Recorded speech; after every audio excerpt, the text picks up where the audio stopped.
And we're live. Hello and welcome to the latest episode of The Renny Show. Hello, Jenny. Hello, Rachel. How the devil are you? I'm not half bad, thank you very much, even though there's loads of clouds in the sky. How are you? Well, we've got blue sky here today after 4 days of rain. So I am feeling much more chipper because there's nothing like a blue sky and a bit of sunshine to cheer you up, is there? Absolutely. Gotta love a bit of sunshine. There was sunshine first thing this morning here, so I'm hoping it might make its way back. You never know. So as always, folks, welcome to the show. And for full transparency, we are actually pre-recording this one. We're not broadcasting live. However, you still get us, warts and all, as we are, unedited in our full glory. So if you're listening, then please do leave comments and ask us questions. You know we love to carry on the conversation. So today we are theming today's show on transitions. There are many transitions that can take place in life, and we thought it would be a great thing to have a discussion about. So, Jenny, my first question for you: how was your transition into parenthood? Oh, well, so it was tricky in terms of the whole labour and delivery. I was there a long time, and it took a long time, and it didn't go as I had expected, and I ended up having an emergency cesarean section. So my recovery period was a lot longer in those days. You stayed in hospital for quite a long time in those days, and I also couldn't drive for 6 weeks, and so that transition, so in some ways there were benefits because all I could do was look after the baby. And I was incredibly blessed that my mum came to look after me for those 6 weeks. So she did the cooking and the hoovering and everything else that I couldn't do. So it was a really joyful time, apart from the lack of sleep, which everybody knows about. And it was just wonderful to have that kind of support, unconditional love and support. And I think my background, for anybody who doesn't know, because there may be a few, my background was in pediatric nursing. So I've been a pediatric nurse for a long time. And the trouble with that is that you know lots of stuff on a professional basis, and you've looked after hundreds of sick babies. So I thought that because I had looked after many, sick babies over the years, that having a healthy one at home with just one of them and just me would be really easy. But I forgot, of course, that deep emotional connection when it's your baby. And that wasn't and was a surprise, because of course you think, and you suddenly realize all the questions that you ask parents when they bring their children into hospital. You ask them about, what is your baby like? You get to know your baby through the parent, and of course now I was like, and I don't know what this baby likes because it's new. He's new and I have no idea. So it was both incredibly joyful and tricky. And no baby comes with a rule book, does it?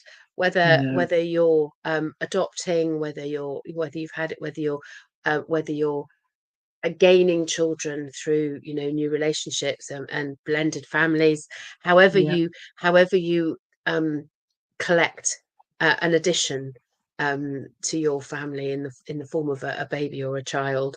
None of them come with a manual, and each one of them is different. So of course they are, that we're all unique human beings. So even if you had a manual for one, that manual wouldn't necessarily work for another one.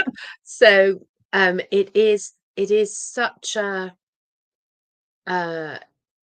it's such a period, isn't it? Well, and it never ends, Yeah. of learning and going with your gut and trying to see what works. And if that doesn't work, you try something else. So it is um, such a huge and ongoing adventure. Yeah, absolutely. You know, and whilst my experience was different, I mean, it was a relatively long labour, but no complications or anything. But I think, and I've said this a number of times over the years, I almost feel like there's some kind of global conspiracy to not tell parents what parenthood is actually going to be like, because there's all these antenatal classes that you can go to, and they'll tell you about what's going to happen during the birth and all the rest of it. No one really tells you the reality of what it's going to be like when you've got that tiny human that's utterly reliant on you. And so the transition from being pregnant or being a family that doesn't have a child in the ways that you've described, to then suddenly, because whichever way it happens, it's sudden. There is a It's day sudden. on which suddenly it's that life is just completely different. And like you say, because there's no there's no rule book or manual, you are having to learn as you go, make it up as you go. And I think there's such an overwhelming desire to want to do the right thing for that baby or child, that you can then end up putting quite a lot of pressure on yourself to be perfect. I mean, everyone knows, if you listen to us, how we feel about perfection and the word perfect. But you have this idea, I think, before you have a baby or child in your life, of what it's going to be like, and the reality, I think, is just very different. Not necessarily in a bad way. It's just it comes as a shock. And I think that in terms of transitions, that's something that can be really quite hard to get to grips with. For me personally, I did have postnatal depression after having Annabelle, and that just, when I look back, I think just added just another layer of complication to what was already a complicated scenario. And I, like you, I was very lucky, and my mum came to help, so it wasn't just Darren and I kind of flailing, not knowing what what to do and what was going on. And I tried. Lots of people may well have heard of Gina Ford, and I tried using her book because I thought, great, have a system. Why not? Military background, have a system. That's good. And I think I sent myself round the twist, trying to keep to that system. And I think it genuinely, and this is no offence to Gina Ford, there's many books or systems you can try and follow. And I think it potentially added to my postnatal depression, because I was putting so much pressure on myself to do what that book was telling me, that I literally did send myself around the twist. So yeah, I think in terms of transitions, I would say to people, be prepared. It's going to be probably nothing like you imagine, but also in the best ways, as well as the worst ways, particularly when you're sleep deprived. But be kind to yourself, because no one's got all the answers. No one's got that rule book. So just go with it and be kind to yourself. Yeah. So thank you. My first question for you is, what's the most dramatic transition you have ever, encountered, been through? What's the most dramatic or the biggest transition, the transition that had the biggest impact on your way of being? Interesting. I think that there's potentially sort of multiple elements to to what led to it, and I think there's so many strands of my life that kind of come into it and pull it together. But I think probably going away to university. I grew up in Portsmouth, and I was very much a home bird. I loved being at home. When there was a time that Mum was talking about having to sell the house because the endowment wasn't going to pay off, I was beside myself. I want to live here the rest of my life. This is where I've grown up. This is what I know. So I was very much attached to home and to family. So to move from Portsmouth to Birmingham to go to university was huge. And I can't quite really even remember all of the thoughts that went through my head related to that and what drove me to do it. It was almost that I just knew I was going to go to university, and so it almost didn't matter where. But when I think about the actual mechanics of that transition, I mean, I think I probably cried the entire way there in the car, and then cried when my mum and stepdad left, and was utterly bereft. And oh my goodness, what have I done? I'm now on my own. Oh, crikey. But there was something in me that was driving me forward to do it. And, I'm quite a sociable person, so I was able to make friends quite quickly. But I do think of all the transitions I've been through in my life, I think that was probably the most dramatic one, because I had to learn to look after myself, and I had to start learning more about me and what I'm capable of. And I think that really set me up in a big way for what was then to come. Joining the Air Force and moving around and having a completely different life. I'd always been such a home bird, but I think untying or letting go of the apron strings at 18 to move away from home, if I hadn't have done that, would I still have joined the Air Force? I don't know. I mean, it's one of those questions you can never know the answer to. But I think going through that made me more able and more equipped, I suppose, to then go through all the different things that were going to happen in a career that involved moving around, when I'd always thought I was someone who didn't want to move around. So for me, that was quite a dramatic thing. Yeah. What about for you? I think, and it's, as you were talking there, I was just getting a thought of that, because there are kind of transitions that we kind of plan for over our lives, aren't there? So Yeah. when you go from nursery to school, to to infant school, and then you go from infant school to big school, and then you might do, I don't know, cubs, and then scouts, and then rainbows, and whatever. Yeah. So there are sort of planned transitions that we can prepare for. How well we prepare for them, re your point about antenatal, but you can kind of plan for them.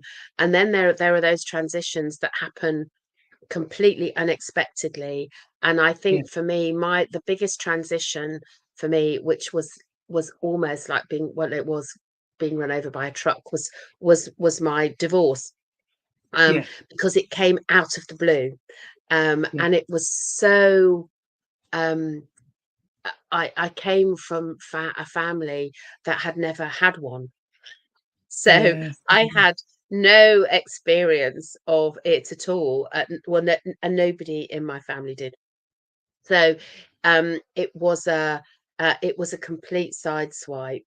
Yeah. And so not only are you having to get to grips with a completely unknown process incredibly quickly, and kind of feel your way, um, you also again have that enormous roller coaster of shock and sorrow and bewilderment and all of just about every emotion in the book that you can think of. And at the same time, you have to go to work and Yeah.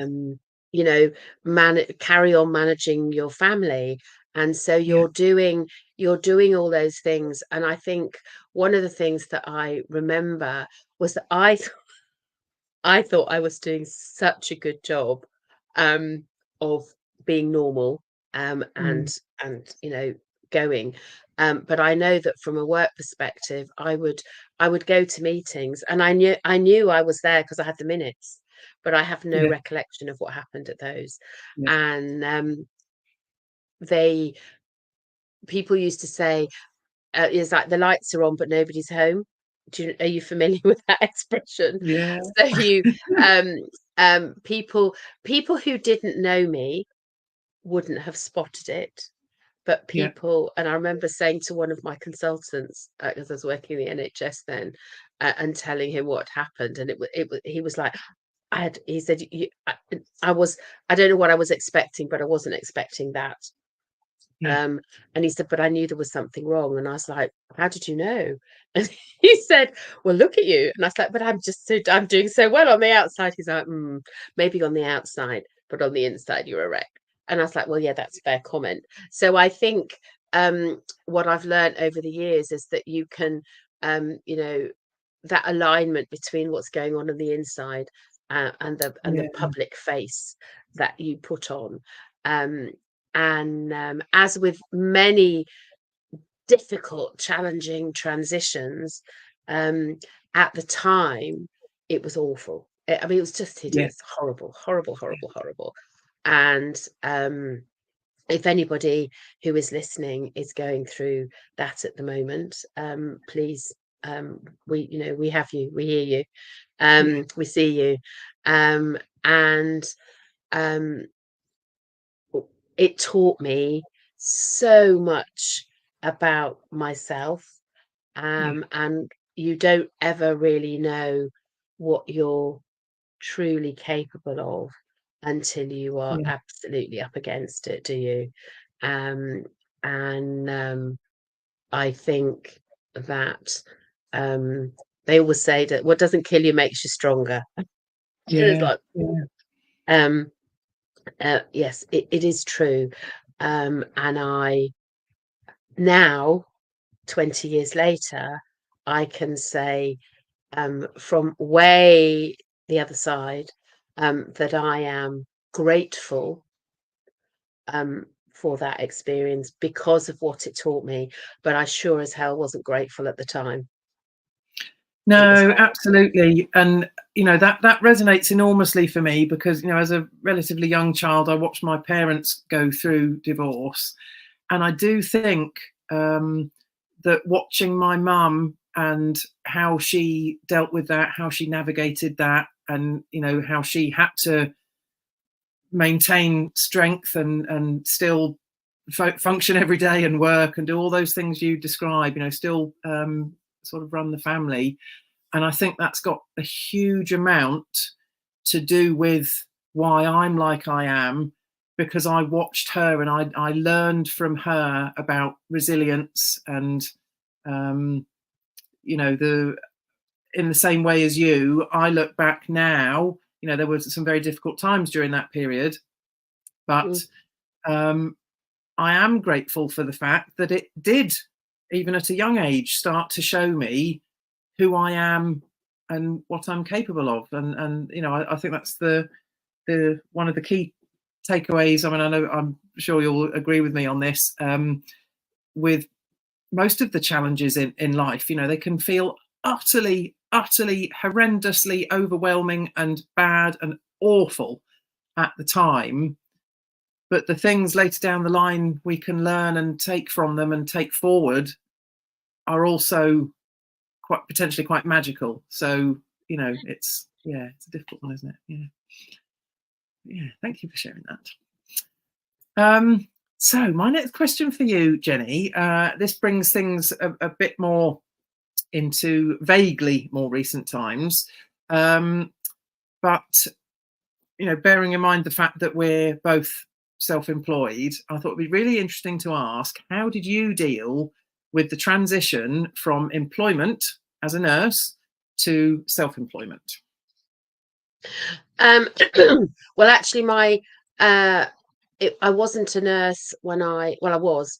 The transition to my own business was when I had moved into learning and development. So I was corporate, Right. so I was working in a corporate setting, and in a particularly toxic corporate setting, it has to be said.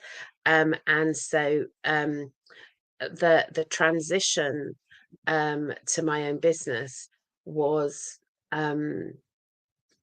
joyful on one level, um, and of course the first thing you realize is that, particularly for people of my personality type, for whom attention to detail isn't necessarily um, a priority. What I realized was how much I didn't know, and how much about running a business you have to learn quickly. And I think probably in common with many people who go into business, you become Jenny Many Hats, or the equivalent, don't you? Because you have to learn how to do marketing, sales, accounts, all of these things. So you're Yeah. juggling all of those things, when actually all you want to do is to do the thing, do the Yeah. thing that you love. And so I think what supported me, uh, and again, there we've got some key themes, haven't we, that are emerging. At a time of transition, the thing that really helped was having great support, and Yeah. not outsourcing. Recognize, and again, self-awareness, recognizing that there were things that I was really good at, which is the thing that I wanted to do. And there are things that I'm not so good at, like admin and bookkeeping and all of that stuff, which doesn't bring me joy, and takes me forever, because I'm worry about it, because it's just awful.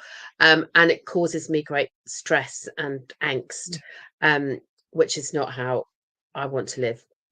So I made the decision quite early on to outsource some of those things, and it was the best decision ever, Yeah. because my bookkeeper is a bookkeeper because she loves it, and Yeah. Yeah. and she doing my stuff, as she probably doing my stuff, doesn't bring her great joy, but I hope it does. It's relatively straightforward, and when I forget stuff, she reminds me. So Yeah. I think having the right support about you, and asking asking for help, asking for Yeah. advice and support from other people who have been there before you. Because one of the other things I learned very quickly was, it is very easy to throw a lot of money at stuff Yeah. that you don't Yeah. actually need initially, because people have said, oh, you must have this, or you must have that, you must have this. Yeah. And you can spend a lot of money having things that actually you don't need. So having really good advisors and support, so business networking, people who've been there before, is Yeah. invaluable. So that kind of finding the right support actually makes the transition fun, which is of course what it should be, isn't it?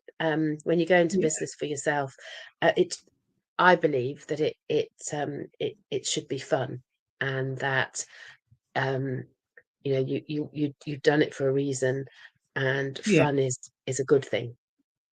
Yeah, absolutely. When you talk about the support again, that very much resonates with me and makes me think about my experience, because when I first transitioned into business, I was still in the Air Force. So I started my business in network marketing and health and well-being.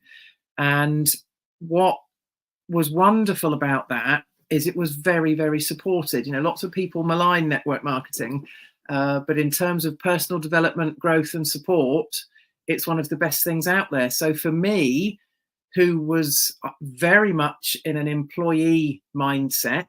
You know, I hadn't particularly set out to have my own business in the first place, but I saw the time freedom that was possible through having my own business. So it's one of those, you jump in 2 feet, not really knowing kind of anything about it.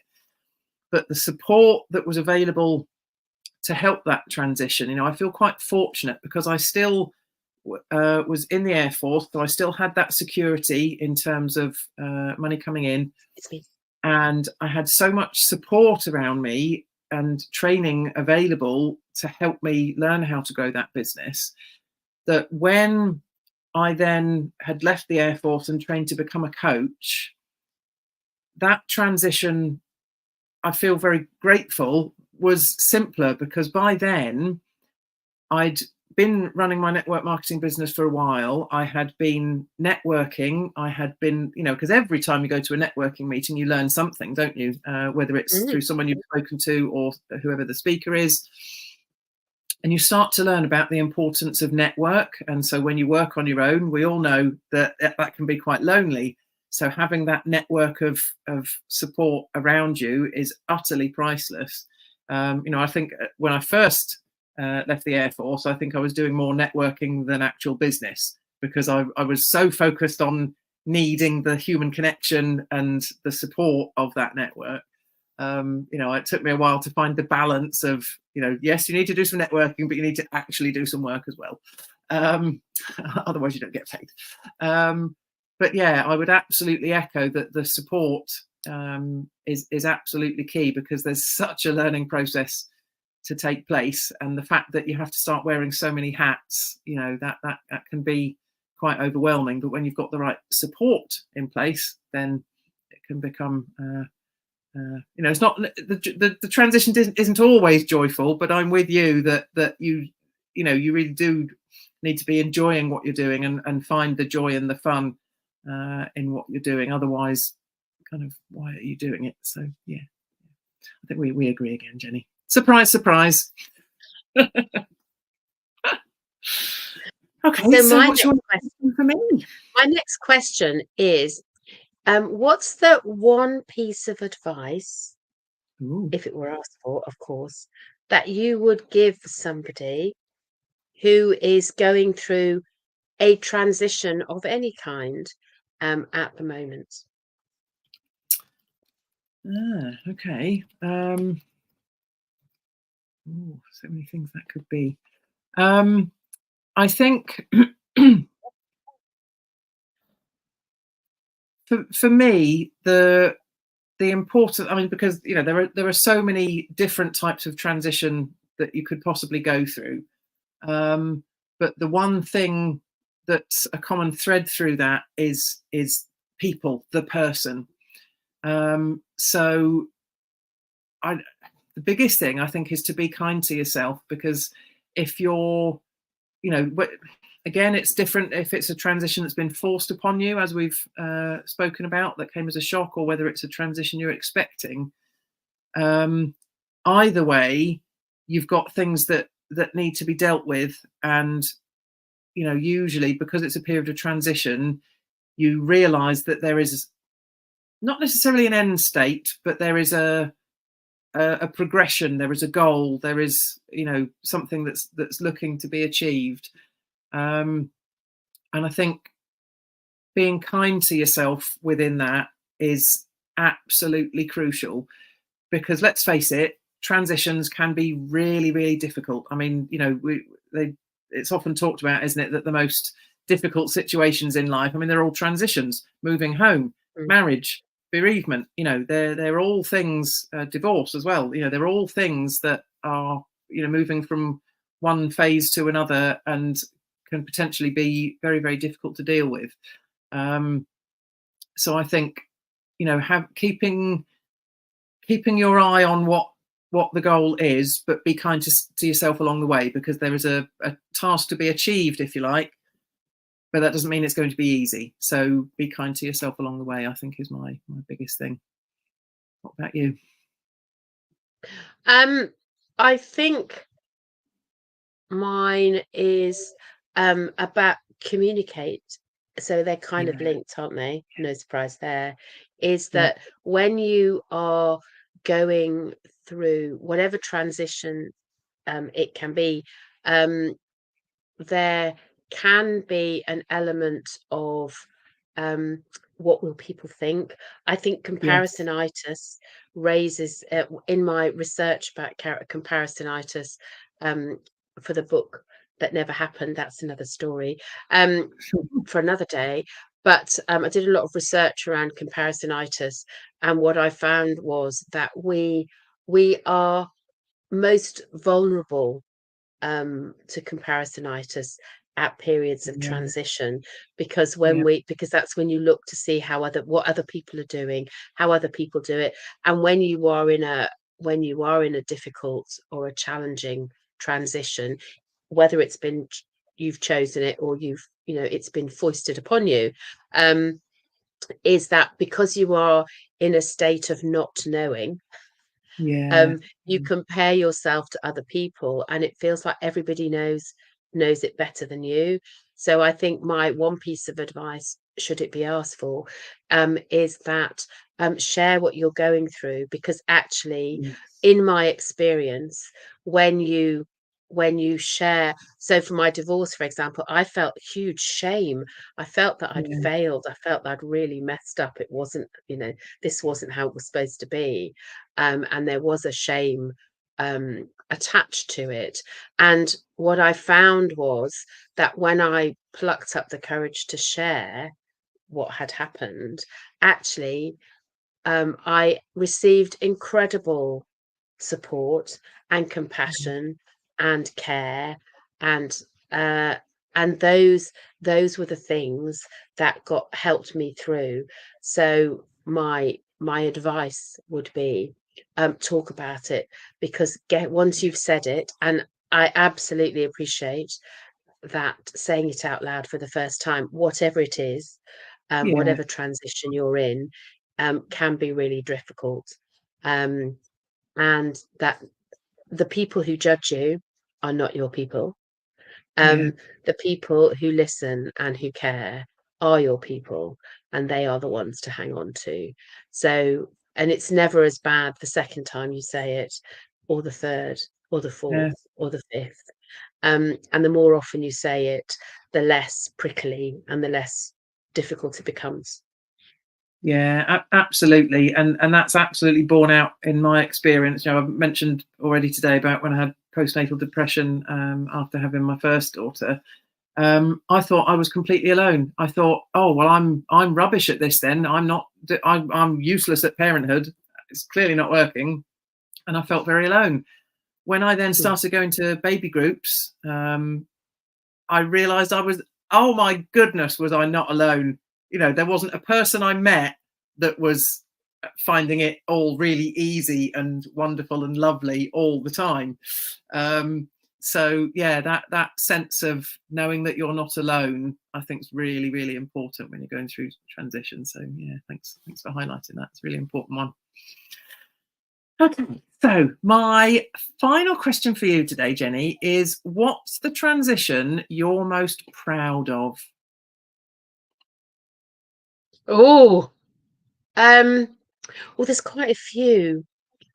So Fabulous. I'll list them. Yes, I'm so glad you asked. I am incredibly proud of the transition from employed to self-employed.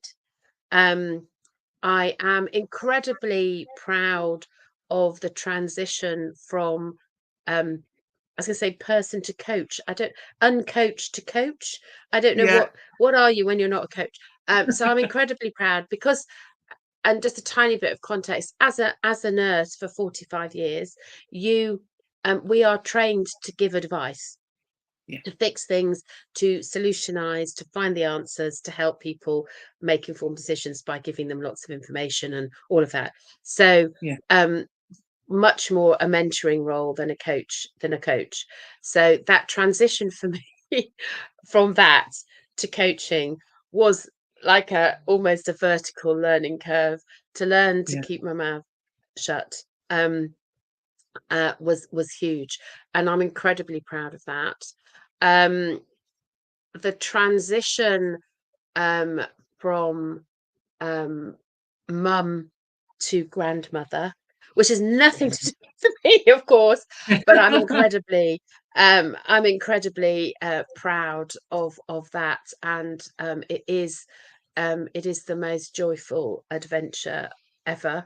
Um, and I think I'm also incredibly proud, although it's a very new transition, I am incredibly proud of transitioning to the older being mature, Yeah, being the older generation.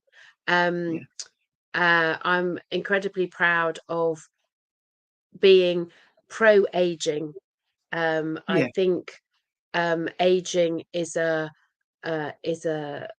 such a privilege, yes, and I'm really relishing that transition, because there is a certain freedom in mid in your prime, that and yeah, that when you think about people like Dame Maggie Smith, who we lost yeah, last week, um and her whole way of being, she for me, there are so many fabulous mature women who have yeah, been such an influence, such a positive influence for aging, and I am part of that movement who would like to see anti-aging yeah, removed from every package, every article, every whatever, and that we move into a way of being where we celebrate maturity and yeah, age and wisdom, and platinum. And all of those things, and that we embrace it and celebrate it, for absolutely as long as we possibly have it. yeah. Absolutely love that. That's brilliant. I'm right with you. Um, yeah, I mean, I think I'd have to answer the question in a similar way. I can't pick just one because there's so many things that have been so important to who I am and what makes me me. Um, so the transition into the Air Force, which a number of people thought I wouldn't be able to achieve, thought it wasn't the right thing for me, thought I wouldn't be able to do all the things that were required to be an officer in the Air Force. And I achieved that. And that transition was hard, I will admit. I didn't always find it easy. But what it then brought me in terms of career and meeting my husband and making many many friends for life and the experiences I had, wonderful. If I hadn't gone through that transition, there are so many things that then potentially wouldn't have happened. I'm also immensely proud. 5 years into that career, many people will know, if you followed me for a while, that I had a breakdown in the Air Force, which was brought on by the job that I was doing, controlling aircraft. It really just did not suit me and my psyche at all. But there was a time I thought I wouldn't be able to come out the other side of that. So coming out the other side of that, having learned so much about myself, is a transition I'm so proud of, because that I feel that's when well, it's not when it started necessarily, but that was one of the biggest things that happened to me, that then helped equip me for dealing with other things that came, but also understanding myself, but understanding other people even more. And as a coach, obviously that's a really useful skill. And I think also the transition out of the Air Force and out of employment into self-employment, I'm really proud of where things are at now in terms of my business. It's still growing, and there are still other things that I'm looking to add in to the mix of what I do. But considering I'm someone who had zero aspirations to be self-employed, I'm so proud that I've been able to make that transition, and that I have a functioning business. You know, it's something to be immensely proud of. And obviously, I mean, I say obviously, not necessarily obvious, but I have to give a mention for the transition into parenthood. You know, it wasn't always easy. And as we've discussed this morning, there's no rule book. And even, you know, the eldest is 15 now, and there's still no rule book, and you still make it up as you go along. But I'm so proud of how that transition was dealt with, and the joy it's brought since. You know, that's utterly priceless. So yeah, same as you, a number of things on the list. And my third question, I guess it's almost not a question. It's an observation, because I think we've shared so many juicy bits in this Yeah. program around transitions. So my question is around, again, the kind of themes that have emerged from our conversation. Can you summarize the things that you have taken from our conversation today? Ooh, okay. Yeah, I mean that's a fantastic question. The key theme I think that's come out is certainly communication, the importance of, you know, having the courage to say it that first time, because it does get easier, and support. That's definitely another key theme. You know, it's so important to not feel like you're on your own when you're in a period of transition, and the difference it can make to feel supported. You know, I think the thing I would say for me these days as well, I'm much more able to support myself as well. I don't, that doesn't mean I don't ask for external support. I absolutely do, because I thrive on human contact and friendship, and, you know, all the things that we get from being around other people. But for me these days, there's a much stronger foundation of being able to support myself, but the self-awareness, and again, I think that's another key theme that's come out, having the self-awareness to ask for that support. You know, when going back to when I had my eldest, and I was basically at home on my own a lot of the time, for the first few weeks anyway, not asking for support. You know, I didn't initially tell anyone how horrendous I was feeling, and, you know, the difference, that taught me so much about the difference it can make to pluck up the courage to say it that first time, so that you get that support. And, you know, and at that point, you know, these arms just kind of fold around you. There's a collective kind of hug that goes on at that point. So, you know, that taught me a lot in terms of, don't stay silent. If you need support, ask for it. You know, that it might be difficult to do so, and that first time might be painful, but the difference it can make when you actually do it is huge. So yeah. That's great summing up. I think great summing up. So yes, support. There is no rule book. There is, transitions are something that happen to all of us. Yeah. Along, I think it's called life. Yeah. And if you're living it, there will be transitions that you can plan for, and prepare for. And even when you plan and prepare for them, they might not always work out exactly as you had planned and prepared Yeah. for, but you will get through them. Secondly, there are those transitions that you have, that come like blindside you, that come out Yeah. of nowhere, that you're not prepared for.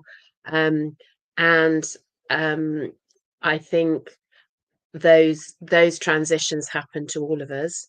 And again, Yeah. reaching out for support. There isn't a right, most of the time, there isn't only one way to get through. There are multiple ways, and Yeah. different things work for different people. So don't be afraid to ask for what you need. It might be different from what you think you might need. So I think that, we're not in it. We're all in this. We're better together is a Yes. great adage that we talk a lot about on the Renny Show, that we're better together, and there will Maybe that should always be be our somebody hashtag, better together. better together. Yeah. There will always be somebody who will understand, who will Yeah. support, and will help you through, because that's our shared humanity. And it's certainly something that I have been experiencing a lot at the moment. And that shared Yeah. humanity, is what makes us human. Yeah.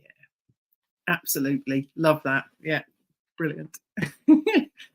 Well, I think that brings us to the end of the show then, Jenny. So for anyone listening, really hope you've enjoyed it. I think we can all agree that there's been some really important stuff there that we could all do with remembering about, support and communication in times of transition. So if you need support, have the courage to reach out, ask someone for that support, and you might be quite pleasantly surprised about what you find. So thank you all for listening, and we will see you all again very soon. Thank you, Jenny. It's been a pleasure as always. Thank you. And again, you might be in a position of noticing that somebody might be struggling. So if you aren't struggling and you have some leftover compassion and care and love to give to somebody else, reach out today. Just check in on your friends. I also want to say check in chicken. Check in on your friends, your colleagues, your neighbours. Just see how they're doing. And until we speak again, be inspired, be brilliant, and take good care of each other. Bye for now. Bye.